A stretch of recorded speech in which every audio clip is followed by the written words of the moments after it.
The plaintiff states that after reuniting with her elementary school sweetheart, the defendant, she became pregnant. She claims the defendant has consistently denied being the father of her child, Christian, labeling her as promiscuous and suggesting that due to her history with other men, he cannot be the father. Brace yourselves. It only escalates from here. You say after an encounter with your elementary sweetheart, you ended up pregnant. You say the defendant has gone through great lengths to deny he is the father of your son, Christian. You say Ms. Rogers is promiscuous and it was only a casual fling. You say she has even slept with some of your friends, and therefore it is impossible you are the father of her baby. Did that just happen? The plaintiff recounts how she and the defendant reconnected unexpectedly at a friend's house after years of being apart. They reminisced about old times, which led to them having sex multiple times over the course of a month. The plaintiff was unaware at the time that the defendant had a girlfriend. Just wait. The next part is even more of a head spinner. I met him in elementary school. We was friends. I kind of moved away after a while. We was close friends, but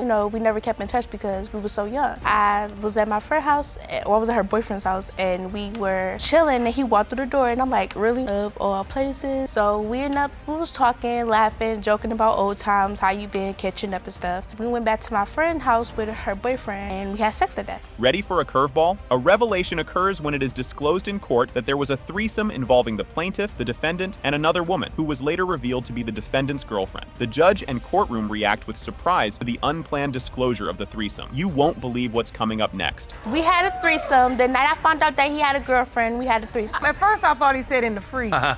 Then I realized he said in a threesome. So you didn't use protection in a threesome with Miss Rogers? The other girl was my girlfriend. That he did not tell me about until that night. He did not tell me that this girl was his girlfriend. Yes, he said that he was talking to a girl before. But he told me that right then he was single. Things just got real. The plaintiff describes finding out she was pregnant while at a doctor's appointment intended for birth control. She expresses her initial fear and shock upon learning of her pregnancy, given her life circumstances and plans. Hang tight, the emotional twists keep coming. How'd you find out you were pregnant? I went to the doctor to get my birth control shot because I know I'm having sex, so I'm like, I need to go because I don't want to have no more kids. Anymore? I have twins. 18 years old with 3 children? Yes. I didn't want no more kids because I had just got accepted to college. Everything was looking up, so I was like, I wanted to cap on before anything happened, not knowing that I was already pregnant. I was scared. Can you handle more? This twist adds even more complexity. The defendant casts doubt on the timing of the plaintiff's pregnancy announcement and disputes the events around their last interactions. There is confusion and conflict over whether the defendant was informed about the pregnancy directly or through friends. Keep your eyes peeled. The courtroom drama is about to heat up even more. So at what point did you determine baby was Mr. Stone? When that day I went to that ultrasound, I thought I was having a boy, and that lady told me when my baby was conceived. At your ultrasound, you got the date, the conception date. Days don't even add up, Your Honor. What did they say? The lady said that I got during the beginning of November. Is that when you were intimate with Mr. Stone? Yes, that was part of the time. No, Your Honor, we were intimate between the 17th and the 22nd. Didn't see that coming, did you? The climactic moment of the episode occurs when the DNA test results are revealed.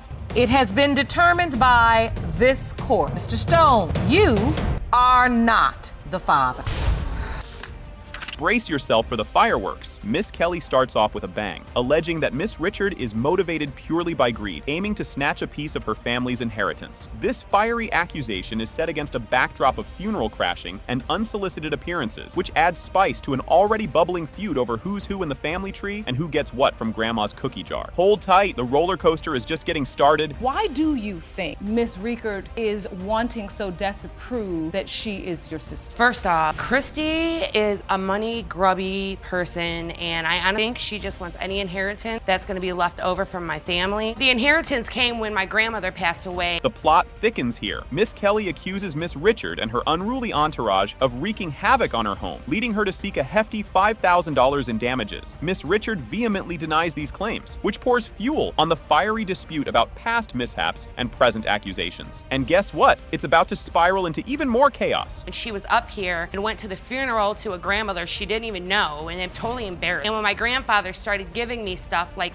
furniture, my wedding dress, her wedding ring, dollhouse that belonged to my great-grandmother, got all mean and pissy because it wasn't given to her. Yes, that is a lie. Why would you be entitled to anything? You're not even my dad. Yes, even if you are, he left you $1. You're never gonna get anything. Just when you thought it couldn't get more tangled. As the inheritance issue takes center stage, Miss Kelly reveals how the lure of legacy has intensified their conflict. Amid claims of entitled behavior at family gatherings and sharp sharp jabs over antique furniture, this segment unpacks a family drama that's as complicated as a Thanksgiving dinner debate. The tea is piping hot, and there's more being served up next. What exactly are you all so concerned about that your living father may leave either one of you Your Honor, upon his death? You guys are not trying to make it sooner rather than later. Everything that's in the will, as far as my life insurance policies, the house, my dad has 2 motorcycles, there's cars, all the other stuff like the antiques, my grandmother's wedding dress, that my mother told her she was gonna cut up my grandmother's to make dolls. No, I did not. No, I did not. Yes, No, I did yes, not. you did. Oh boy, you won't believe this twist. Miss Kelly spins a tale of a legendary adult party from decades past, suggesting it might be the night Miss Richard was conceived. Meanwhile, Miss Richard counters with her own version of her origins, challenging the family saga with claims of identity and belonging. The saga is thickening, and you won't want to miss what's coming. How did this come to be that you possibly could be sisters? Explain this to me. This adult sex party. Give me not too many details. But the details the court needs to know. I guess in 1977, my dad and friends got together, had a party, and got pregnant supposedly that night. Ms. Rieger, explain to me how you came to know that you were potentially Miss I Kelly's didn't know. daughter. My whole life I didn't know. My stepfather was my dad, so I don't know my dad. Grab your popcorn, this is getting juicy. In a heated exchange, both parties sling mud over financial aids and past favors, with Miss Kelly and Miss Richard each defending their honor against accusations of opportunism and ingratitude. This verbal tennis match shows no signs of slowing down, and the DNA reveal up next is like the season finale of your favorite show. You're saying today that you allowed Miss Rieger to come and stay in your home. If you don't like her and you don't believe she's your sister, and how in the world do you Because I offer felt her? bad for the children. She called me and said, I bought plane tickets. I have nowhere to go. Can I stay with you for 2 months? Almost 8 or 9 months. Destroyed my house. Her Finish, children Miss peed all over brand new beds that I purchased for my kids. Gird your loins. Here comes the bombshell. The much anticipated DNA results confirmed. In the case of Miss Christy Rieger, Miss Rieger, Mr. Kelly is in fact your father. So you know what? It's Strap in for this one. M. Wisnowski kicks off by throwing a major curveball, claiming Mr. Wisnowski might not be her biological dad thanks to the chaos stirred up by her mom's wild ways and her dad's ghosting act early on. She's been on this emotional roller coaster for 25 long years, waiting to hit the truth station today. Brace your more soap opera-ish. Miss Wisnowski spills the tea on her mom's love life and how it scrambled her sense of family. She talks about a revolving door of potential dads, each named Jim, which has her totally boggled about her real dad's identity. Grab your popcorn. The next part is a doozy. My mother was a whore when she was with my dad, and she slept around, and that's the reason why my mom, my so-called father, had broken up. And I want to know who my dad is, because I don't know who this is my dad, or another Jim was my dad. My mom's been with several other Jims in my life, and it's confused me from growing up. Hold on to your seats. Mr. Wisnowski dives into why he's got big doubts about being Miss Wisnowski's real dad, painting a picture of his home life turned upside down, with random dudes dropping by thanks to Mrs. Cortez's alleged freewheeling. He's convinced it's all one big mess, and wait till you hear what's next. Total chaos. I made mistakes, and yes, I did have an affair. Oh boy, here it comes. The plot thickens as Mrs. Cortez owns up to a scandalous night out that turned into much more, thanks to a fateful argument and a car exit. Mr. Wisnowski's suspicions seem to have hit the mark, but she claims it's not as cut and dry as it looks. Fasten your seats. We got to know each other. That's part of the consoling. We got to know each other, and then, I had an affair, and that was a one-time thing with him. Cue the violins. We rewind to the hospital where Christina was born, with both parents present, but Mr. Wisnowski filled with doubt. Despite the newborn baby vibes, he's mentally checking for an exit. The story that unfolds next will tug at your heartstrings or yank them out. To the day Christina was born. Mr. Wisniewski was there, am I correct? Yes. At the hospital together, he was my wife, so I just went with the flow. And the drama escalates. During their fiery divorce, Mr. Wisnowski throws down the gauntlet, demanding a DNA test. To plot twist alert. Miss Wisnowski shares her childhood detective work, trying to piece together her dad's identity, which feels like something out of a kiddie noir film. Her efforts to connect with Mr. Wisnowski paint a poignant picture of a daughter's longing. The next revelation will have you reaching for tissues, or maybe a stiff drink. The only reason why I had a chance to even to know my dad when I was about 8 years old, I found a number in my mom's black book. I kind of got the figure that maybe that is my dad. I called up that number. I said, well, I really want to get to know you. And we set up something at that time. Why should have I been the one at 8 years old want to get to know my dad? Why couldn't I have weekend visits like normal divorced children have? Get ready for the big reveal. The DNA results are in. Of Christina Wisniewski, Mr. Wisniewski, you are her father. Brace yourselves for this one. Miss Illman is in court, hoping Mr. Mitchell is the biological father of her daughter London. If the DNA results prove otherwise, their upcoming wedding will be canceled. Mr. Mitchell is skeptical of being the father and believes he might be taken advantage of by Miss Illman. As the tension ramps up, you'll want to stick around for the next part. You are in court today hoping and praying your fiancé, Mr. Mitchell, is the biological father of your daughter London, and you and your mother are here too. You say today's DNA results will determine the future of your family. You say nothing would make you happier than finding out are London's biological father, believing there is no way you are. Get ready for a twist. The nature of Miss Illman and Mr. Mitchell's relationship is discussed. They met in high school and became close friends. Their relationship deepened over time, culminating in Mr. Mitchell moving in with Miss Illman's family due to his challenging home life. You're not going to want to miss what comes next in their saga. Your Honor, when me and Jonathan got together, I was very happy. Got engaged January of last year, and if London is not, then our wedding is going to be off, and that's going to, me and Mr. Mitchell, we fight all the time about, me telling Mr. Mitchell that London is his, and he will tell me, no, I don't think she is. You've Everything also told him points that to her. she's not. Just when you think you've seen it all, Miss Illman details how her relationship with Mr. Mitchell evolved romantically while he was living with her family. Despite having a boyfriend at the time, she ended up engaging romantically with Mr. Mitchell, leading to confusion about the paternity of her child. Hang tight, the revelations just keep coming. After about 2 months of him living with me and my family, we were sitting on the couch one day just talking, and he kissed me. And I told him, I have a boyfriend, do this, and he just kind of shrugged it off and said, okay. About a week after that, we were in the pool, and we were swimming under the water, and he kissed me in the water, and I came up. I didn't stop it. I let it continue, and we ended up having sex. As the plot thickens, Miss Illman explains the complexities of her relationships and the timing of her pregnancy. She believed her ex was the father due to timing, but later considered Mr. Mitchell could be the father based on their frequent encounters. Just wait until you see how the courtroom reacts to the next piece of news. But we were not dating at the time. I told him there was a possibility. I was still with my ex at the time. This ex believed this is my child. Yes, Your Honor. When you found out, you immediately thought this could be my child's Loman and say, hey, is this my baby? When did you do it? I waited a couple days, thought it over. And how did you finally tell Mr. Mitchell you thought the baby could potentially be his? When I was about 6 weeks. Fasten your seatbelts. Here comes the big reveal. The court reveals the DNA results. It has been determined by this court. Mr. Mitchell, you are not the father.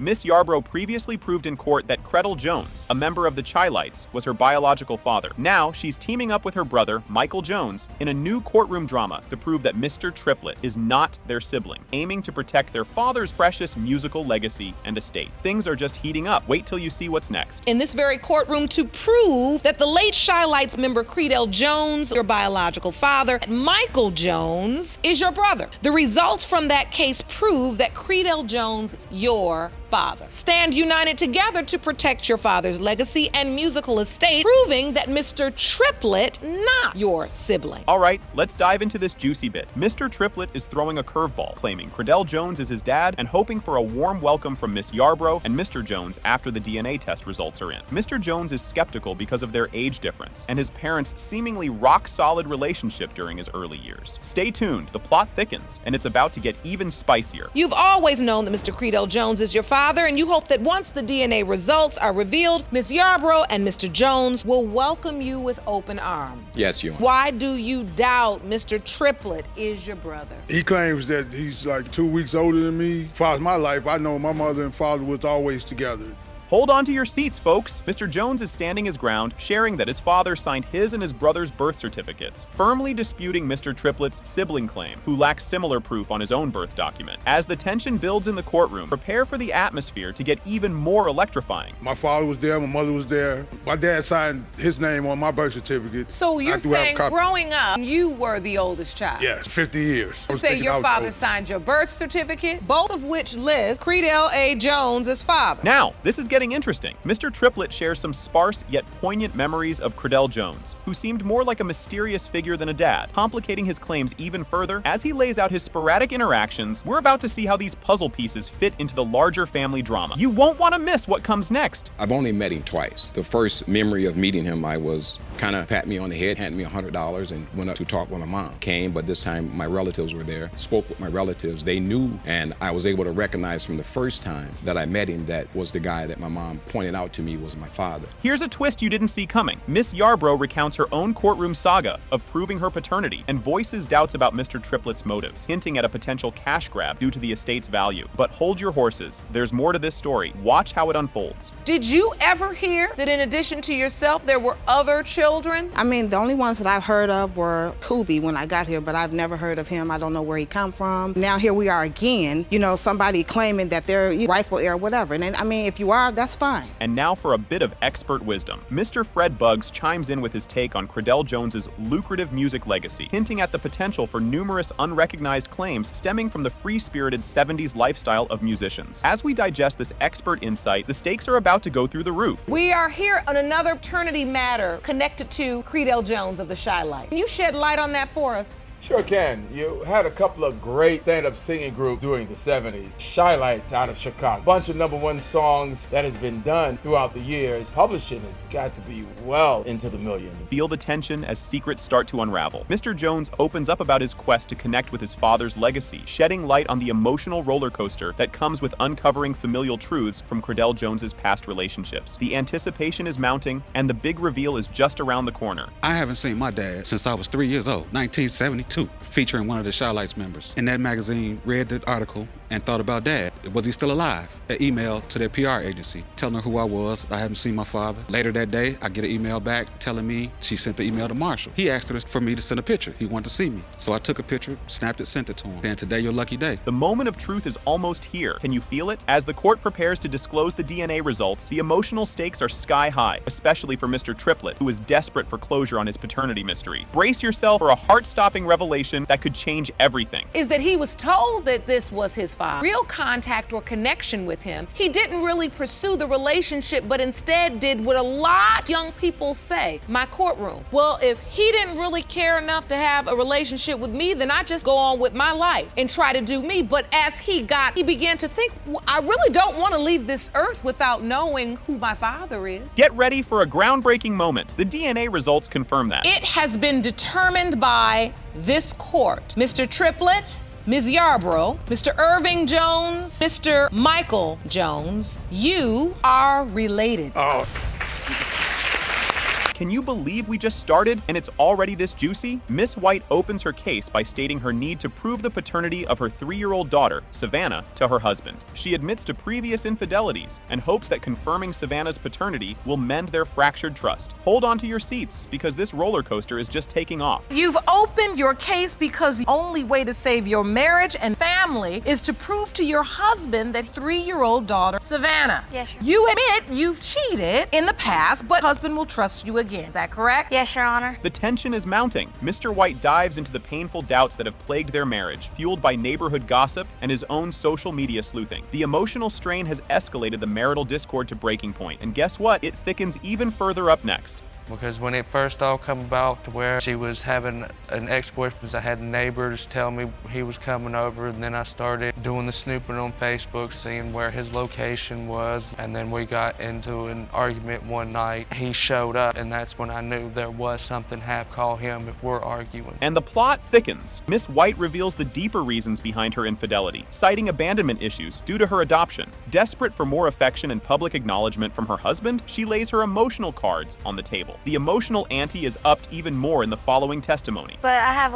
abandonment issues. He's not showing me the love and affection that I need, trying to make excuses for myself because I admit what I've done is wrong. Love and affection and be there for me, and he's not doing But wait a minute, because you admittedly have been cheating, you've had to open this case to prove paternity of Savannah in hopes of saving your marriage. This segment is a real eye-opener. They discuss how quickly their relationship progressed to marriage and parenthood, a whirlwind of young love and overwhelming responsibilities. The complexities only deepen as we peel back more layers in the upcoming moments. I moved in with them after a month of being together. I ended up getting pregnant with our first child. We ended up getting married. Everything just happened so quickly at 19 years old. So. You got married young? Yes. Did you start cheating? Yes. I didn't find out for sure. Admittedly told me when Savannah was 6 months old, 50 chance that Savannah wasn't mine. This is where it gets real. The conversation turns to how their rocky marriage marriage impacts their children, with Mr. White stressing the importance of a stable, loving home, whether together or apart. But hold your breath, because the next part reveals just how complicated their relationship has become.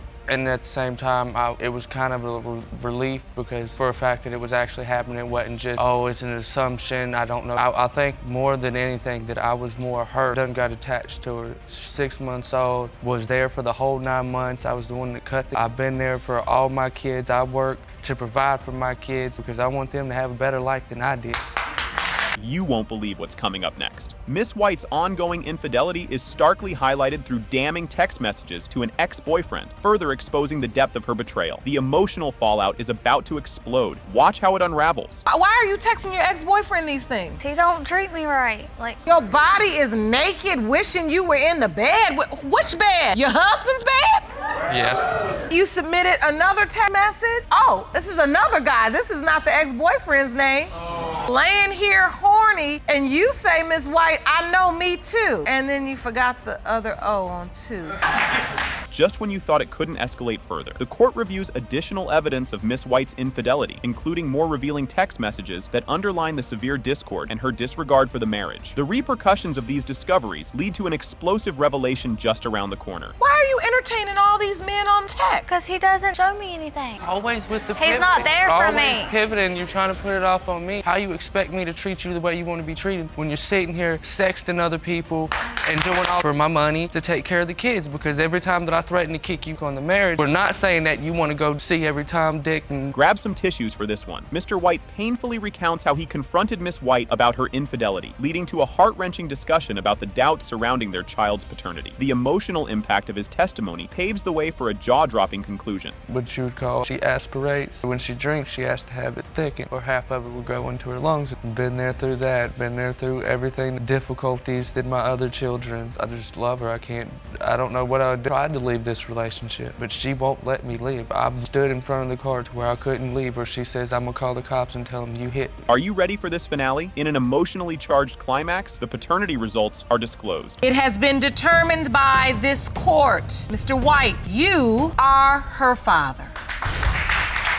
What a wild way to kick things off. Ms. Henderson opens her case, explaining her lifelong uncertainty about her father's identity. She believed Mr. Henderson was her biological father until Mr. Rycroft claimed paternity when she was 15. She expresses her doubt and seeks the truth through the case. The suspense is just starting, and you'll want to see what happens next. You claim that Mr. Henderson was your biological father at the age of 15. Mr. Rycroft, he is your dad. You are doubtful and have opened today's case to get the truth. Hold on to your coffee, because here comes a heart-wrencher. Ms. Henderson discusses the emotional toll of not knowing her father, impacting both her and her children, who are curious about their grandparents. She expresses a deep desire for familial connection and closure, highlighting her readiness to learn the truth about her paternity. Get ready, because the emotional roller coaster is just getting going. My kids, they want to know their grandparents. My daughter, she tells me all the time, Mom, we're gonna find your dad. I'm just ready. I want to be close to somebody, be close to them. I've always been close to him, but I need to know the truth. Strap in for this next revelation. Mr. Rycroft confidently states that he is Ms. Henderson's biological father. He shares his immediate emotional connection upon meeting her, supported by the aunt's belief in his paternity. Their conviction adds emotional weight to the proceedings as they seek confirmation from the court. The plot thickens, and you'll be on the edge of your seat. When we met, I just felt that she was my daughter. And then just to know that my sister's resting in her grave, she needs to know who her family really is. I just need to know, too, for sure. We can all move on. Either way it go, he's been her father, and they're gonna remain being her father. Things are getting spicy. Mr. Henderson recounts his marital difficulties and doubts about Ms. Henderson's paternity following his wife's extended trip. His narrative reveals suspicions of infidelity and the complex dynamics that led to the paternity question. You won't want to miss what's coming up next. She's left me in California, went to visit her mother in Arkansas. My other daughter told me that my mom is pregnant. And so when you find that out, cheated, or you assume this is my baby? She was pregnant before she left. I talked to her. I told her, if it's a girl, it's ours. It's the boy,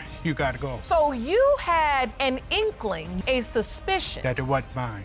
Are you on the birth certificate? No. Grab your popcorn. This is a good one. Ms. Henderson describes her first meeting with Mr. Rycroft, arranged by her aunt, which was emotionally positive. However, her mother's later later comments sow doubts, complicating her feelings and the narrative of her paternity. Things are about to take an even more dramatic turn. She told me to come meet my dad, and we held each other. I asked my mom after that about him. I don't know why William thinks he's your dad. The last time I was with him, I was 18, and I had you when I was 25. My sister, when it comes to telling the truth on certain things, they'll beat around the bush. And like she didn't answer him when she came back, she didn't tell her the truth either. Here comes the juicy part. The episode deepens with revelations about family secrets and affairs, suggesting a tangled web of relationships and hidden truths surrounding Ms. Henderson's birth, adding layers to the paternity mystery. Brace for impact, because the revelations are just getting started. Tired of just beating around the bush, not saying nothing about it. So I went on and told her, do you want to meet your daddy? So you called her that day? I want to meet his daughter. I called him, and he came to Revival, and I said, you want to meet your daughter? We want to hear from you. What was that day like? I'm just astonished about it. I believe she's my daughter. Karen went back to California. I believe she was pregnant. Buckle up for this bombshell. It has been determined by this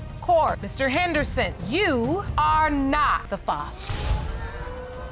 Mr. Williams steps up with full confidence, asserting his unwavering belief that Quenisha Mayberry is his biological daughter, challenging the defendant's opposite claim. He's all in, hoping today's DNA results will slap a big confirmation on what he's been holding on to for 35 years. You won't believe what's coming up next. Mr. Williams, from the moment Quenisha Mayberry, you believe that she is your biological daughter, even though the defendant claimed you hope today's results prove what you have known for 35 years. Is that correct? Yes, Your Honor. In a dramatic twist, Mr. Williams recounts that life-changing moment when he first laid eyes on Quenisha, instantly feeling a father-daughter bond based on their similar looks, just a week after her birth. The court's about to heat up even more, so don't go anywhere. It was the first time I saw her. You know, she looked like me, and I just knew she was my daughter.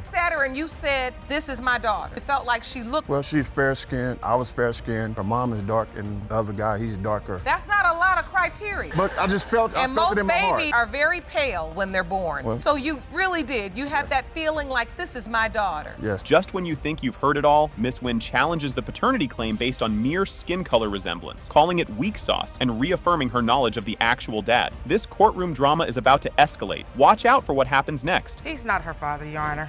Color don't mean nothing, because he light-skinned and the other guy is dark-skinned. That don't prove that he's her father. It sure doesn't. I know who's her father. It's not Stanley. You'll get a kick out of this. Mr. Williams dives into a backstory of their once close-knit friendship turned brief romantic fling, which Miss Wynn shockingly claims to have no recollection of. The surprises are just getting started. Wait till you see the reaction from the crowd. Just close friends at one while. She used to come by where I used to work at probably 30, 40 times a day, just walking in front of the door to get my attention. You know, we did mess around, but it was never a relationship. So how long did this sexual relationship last? 4 or 5 months, something like that. How do you remember your relationship with Mr. Williams? Can you take me back? I don't remember. Get ready for a jaw-dropper as Miss Wynn emphatically states she does not remember any romantic escapades with Mr. Williams, despite admitting she used to stroll by his store just to catch his eye. The story takes a wild turn soon, so keep your eyes peeled. No, Your Honor, I do not remember.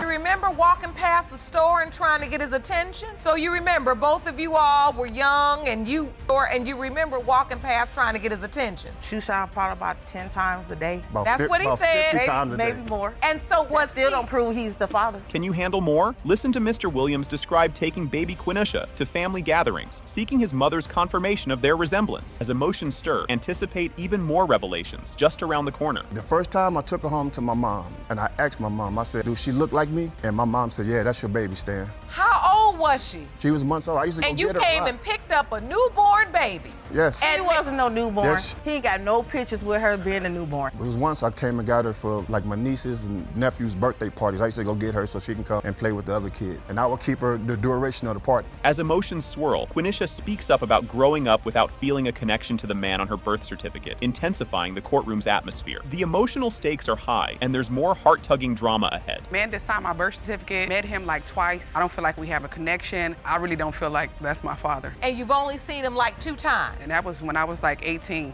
so. That to her. I'm still mom and dad. You've been a mom and probably a really great mom here if you were the dad and could really fill those shoes. And just when you think it's all figured out, the DNA test results drop like a bomb. It has been determined by this court. Mr. Williams, you are not the father.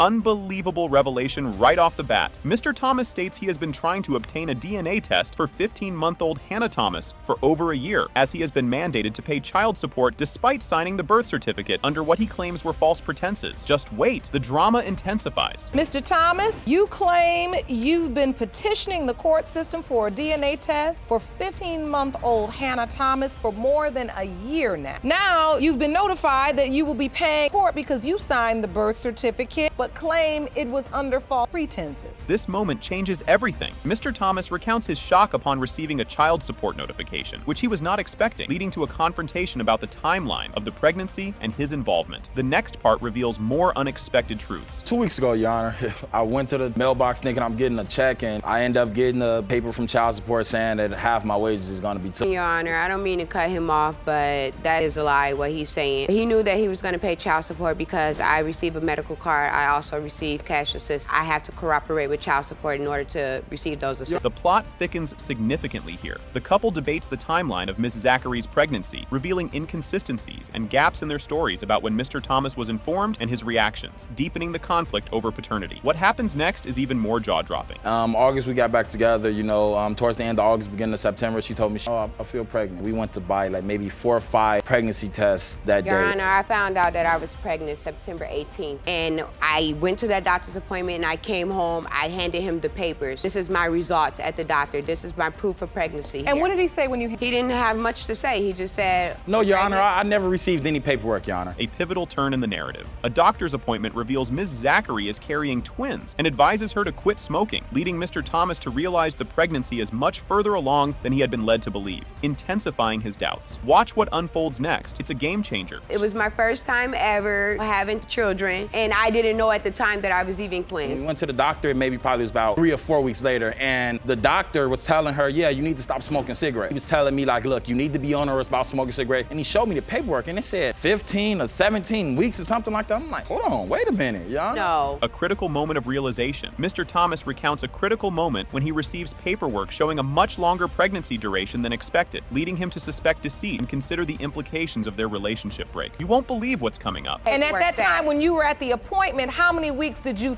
She was supposed to be around 9 weeks. This is going through my head. And it's just everything that's been building up, like, okay, she couldn't have been 3 to 5 weeks when she first told me, you know. That means she deliberately lied to me about the whole pregnancy. I was with him. I was honest about everything with him. The tension reaches a boiling point. The relationship's strain is highlighted by arguments over fidelity and the implications of their break, with Mr. Thomas feeling betrayed and questioning the entire foundation of their relationship. The confrontation heats up even more next. I didn't just led you back to the time when you were on a break. I triple checked, Your Honor. I did it in my head. I looked at the doctor. Your Honor, we was on I'm a like, break. hold on, wait a minute, let me triple check. And it led you back to the time when you were on the break. And it led me back to, Lord, you can't be telling me this is the exact time. On a break when I was with the other guy in July. Your Honor. We got back together the end of August. This is a dirty fight, Your Honor. We've been together almost 6 years.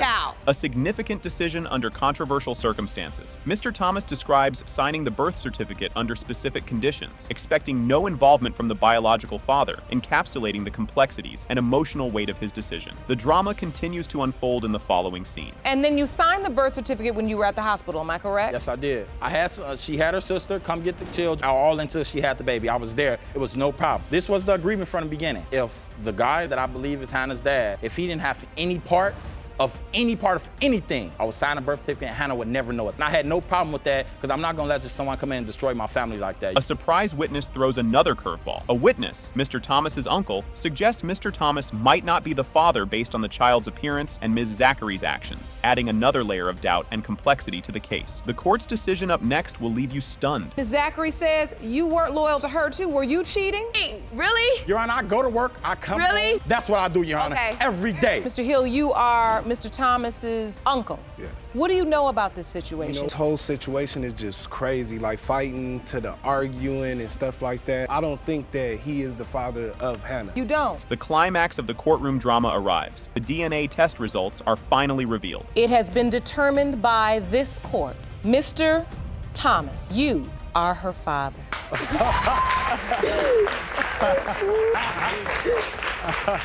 Can you believe what just unfolded? The court session kicks off with the judge laying down the law about the need for a paternity test for little 4-month-old Charles. It seems the marriage of the couple involved is teetering on the edge of disaster due to some serious daddy doubts. The husband, Mr. Broussard, lays it all out about his marital woes fueled by infidelity and trust issues, while the wife, Mrs. Broussard, is crushed by her husband's denial of their son, pinning her hopes on the DNA results to clear the air. Brace yourself, because this is just the tip of the iceberg. You opened your case hoping the court will grant you a paternity test so you can prove you are not the father of month-old baby Charles. You say your 1-year marriage to the defendant is on the verge of because of paternity doubt, and you need this test to save your family. You say your husband's refusal to accept has left you devastated and your marriage in shambles. Just when you thought it couldn't get more intense, Mr. Broussard dives into his saga of suspicion, starting with the mystery of 2 glasses on his table, which sparked his doubt about baby Charles's paternity. The plot thickens with constant bickering and a crumbling trust, all stirred up by nasty neighborhood gossip that questions whether he's the real dad. Mrs. Broussard counters with tales of miscommunication and simple misunderstandings about guests. But wait, there's more drama ahead that'll make your jaw drop. I say my marriage on the verge of collapse due to the infidelity, trust issues, and all the I discovered. And you need this test today.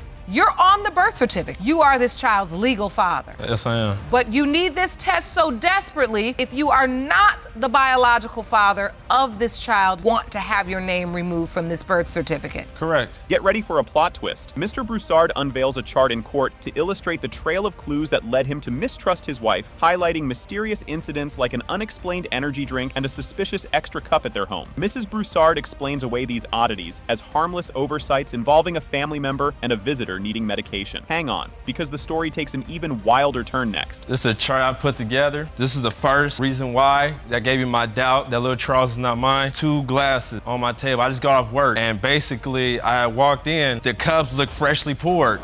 You still can see the water dripping off of it because it's going to room temperature. Why is there another cup here? So I don't know. I said, well, you had in my house then. She didn't know. She said, I don't know? Yes. Things are heating up now. The discussion shifts to Mrs. Broussard's questionable communication with her ex, fueled by a rumor spread by a local kid about a plot to replace Mr. Broussard. Denials fly as Mrs. Broussard attributes the malicious gossip to her ex's troublemaking antics, which prompts Mr. Broussard to confront the supposed homewrecker. Buckle up, because the next revelations are even more startling. The rumors. I am well known in my community, and I felt kind of disrespected. A child came to me and said the ex-boyfriend had told me that him and your wife are still communicating, want to have a family, a baby together. They about to push you out the picture. What? Yeah, so. Well, see, that's the thing about kids, though.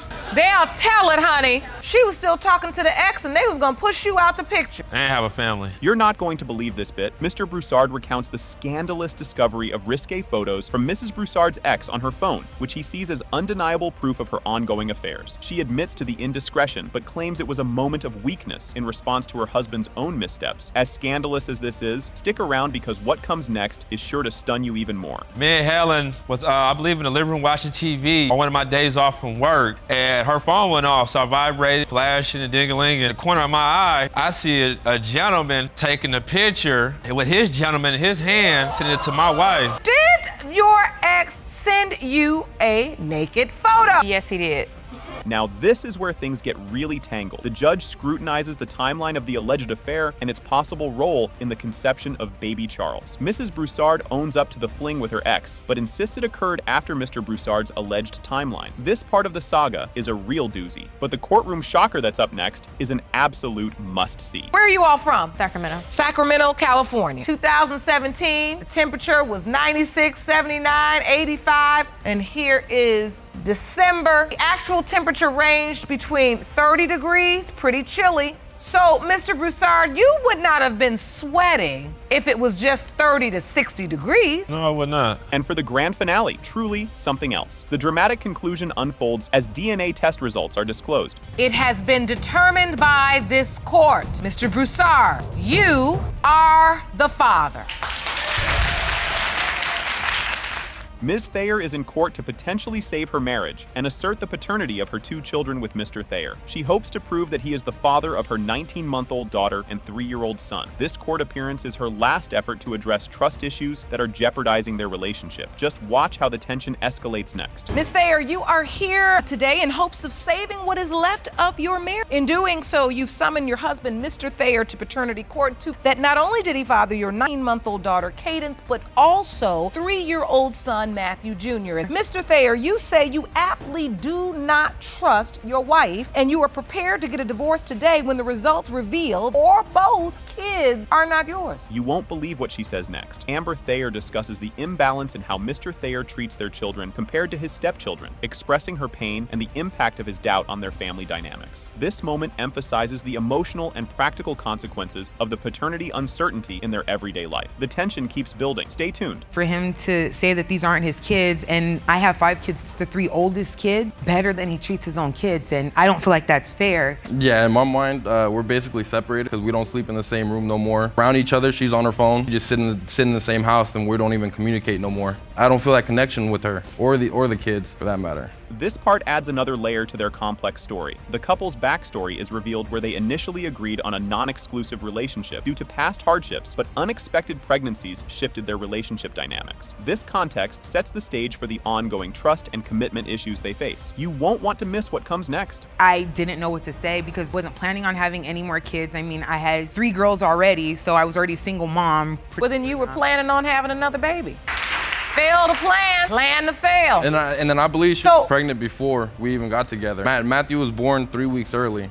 She told me about 3 weeks in that she was pregnant. So that's where that doubt comes in for him. This is a pivotal moment in their story. Ms. Thayer describes the conception date of their son Matthew, linking it to a specific intimate encounter, but the early birth of the child fuels Mr. Thayer's doubts about paternity. The timing of the pregnancy becomes a critical point of contention and suspicion. Things are about to get even more intense. And the reason that I feel that way is because that night he had a hotel party, and after his friends left, we stayed and we pretty much had sex about 3 or 4 times that night alone. I mean, he knows my conception date. This is not new to him. So your conception date, you say, was around September 10th. So if we calculate, the child should be born somewhere between June 2nd and June 9th. The emotion here is palpable. Emotions escalate as Mr. Thayer expresses his hurt and desire for a family, contrasting with his significant doubts about the children's paternity. This moment reveals his deep emotional investment and the pain caused by the uncertainty over his family's future. The revelation in the next clip will leave you speechless. It hurts. I mean, I love him or I wouldn't have married him. He's the person that I want to spend my life with. This is my first child too, Your Honor. I didn't have no kids, I didn't have a family or anything, and she was gonna give that to me. This is something that I really do want. I want a family of my own that I can grow with, and I can watch them grow, and I can teach them all the things that. And so why do you doubt her so much? Just because of some of the things that she says when we do get in an argument, she brings up the fact that she would sleep with somebody else. The stakes are incredibly high here. The court delves into Mr. Thayer's doubts about their younger child, Cadence, born during a period of claimed minimal intimacy. This development raises questions about the circumstances surrounding the conception and the strain it places on their already fragile relationship. The following testimony might just change everything. You've asked the court for a lie detector. Yes. We did in fact do that. Thank you. All right. I'd like to go to your doubt surrounding that is your younger child. You all have 2 children. Yeah, because around the time that she was conceived, we weren't really having sex. Find out she's pregnant again, immediately doubt. Yes. The truth comes to light in a shocking way. Mr. Thayer's lack of trust is further exposed when he recounts discovering incriminating text messages, intensifying his fears of infidelity. This discovery is a pivotal moment that shapes his perceptions and actions within the marriage. Keep watching. The twists just keep coming. You really don't trust her. Yes. What in the world has gotten you to the point where you can't trust this? I seen text messages, old times they spent together and how much fun they had. It just leads me to one thought, and she's talking to another man. But not as much as I've caught him in his phone. We were having sex one night and he rolls over. We haven't clothes on yet. And he's texting another woman. He loves her. This could change their lives forever. The emotional and practical implications of the paternity results are laid bare as Mr. Thayer discusses the potential upheaval in his life and relationships if the children are not his. The outcome of the DNA tests is anticipated with high anxiety, reflecting the potential for dramatic changes in their family structure. The results are next, and you won't believe what they reveal. I'm supporting 3 of the kids that aren't mine. and I don't want to feel played in this situation to where I'm supporting the whole household and nobody's related to me. Nobody's my seed and carry on my legacy. All right, we're going to get to the DNA results in just a moment, but first I want to get to the lie. So we did, in fact, polygraph expert. Let me have those lie detector results, yes, please. Judge. Thank you. The climax is as unexpected as it is emotional. The climax of the court case occurs with the revelation of the DNA results. It has been determined by this court. Mr. Thayer, you are the father. I told you. One of the two. I told.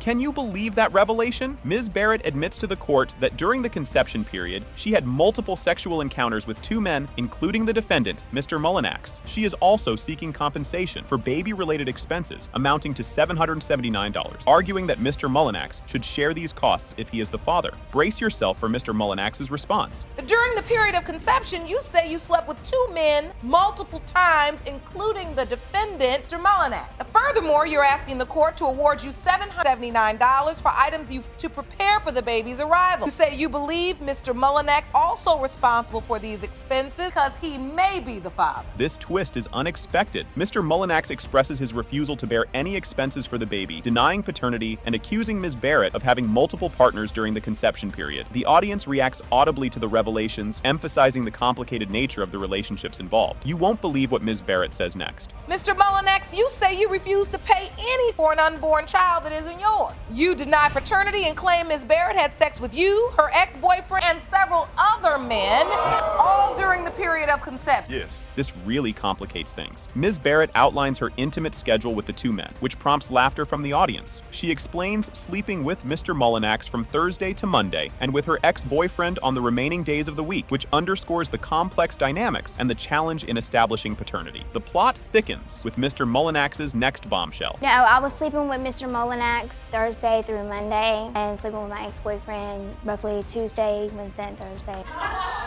On a weekly schedule? Yes. Before I even get to that, take me back. How did you meet? I met Mr. Mullinax through my ex-boyfriend, which he's still married to. It's my ex-boyfriend's family member. And this is the ex-boyfriend you were sleeping with? Yes. You won't see this coming. Ms. Barrett asserts that she initially told Mr. Mullinax about the pregnancy and believed he was the father because her other potential partner was unavailable, being incarcerated. This revelation adds a layer of emotional complexity and desperation on her part. Mr. Mullinax's skepticism in the next part might surprise you. So was it really about you being Mr. Mullinax was the father, or the fact that you just wanted him to be the father because he was available to help you take care of the baby? Because he was available. Listen, because Your Honor, she sent me a text and said she was pregnant. The next day she said she had a miscarriage, and then 2 days later pregnant again. That is a lie. So I've had doubts the whole time. Yes, Multiple text messages in her phone from other guys talking about, when are you going to let me get another one of those world famous. Her reputation around the city was that she was good at things. And that's pretty much. What a turn of events. Mr. Mullinax doubts his paternity due to Ms. Barrett's other sexual relationships, leading to audience laughter when he attempts to apply mathematics to the likelihood of being the father. His skepticism is met with mixed reactions, highlighting the courtroom's charged atmosphere. But just wait, it gets more controversial. She was pregnant. What was your reaction? I automatically assumed it wasn't mine because I knew I wasn't the only man she was sleeping. But you knew you could be a possibility, right? A possibility, yeah. The ratio just goes to show, you know, that. The ratio? Yeah, I mean, compared you to did her sleeping, how many guys? Yes, ma'am, kind of, because I mean, if you're sleeping with so many people, how can you tell who the baby's daddy is just by ultimate But guess? there were 2, she says, so that math of 50-50, which is a probability. You'll want to hold on to your seat for this. The DNA results are revealed. Sasha Barrett, unborn child. Mr. Mullinax, you